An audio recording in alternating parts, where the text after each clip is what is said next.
A good little battle potentially for P5, but relatively for you it seemed a much quieter race weekend than Sochi for sure. How did you see it out there?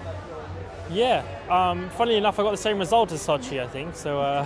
In a very different way. Yeah, doesn't really matter how you do it, that's the way it went. But yeah, it was a very tricky race, just because of the conditions it made it very difficult.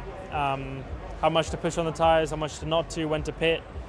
You know, it was just really up and down how the tyres go, because they almost went to a slick tyre, the intermediate, which is like very good for a short period where the track's dry-ish. But then if it becomes too much of a slick, it becomes a slick tyre, and it was too wet for slicks, as I think everyone saw Sebastian showed. So yeah, it was just very, very difficult, very easy to make mistakes and go off and spin and so on. But yeah, good day for us, I think. It's P7, so it doesn't sound good, but I think it was the best we could do.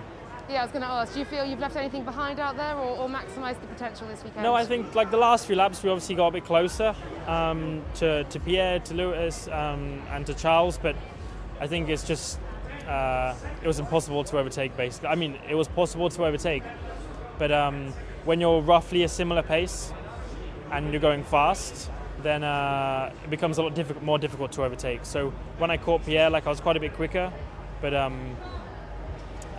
there was so much dirty air, and especially when you need every bit of grip possible in the tyres, one bit of dirty air was, made a massive difference and was too much of a struggle. So no, we tried, but I think P7 was what we could achieve.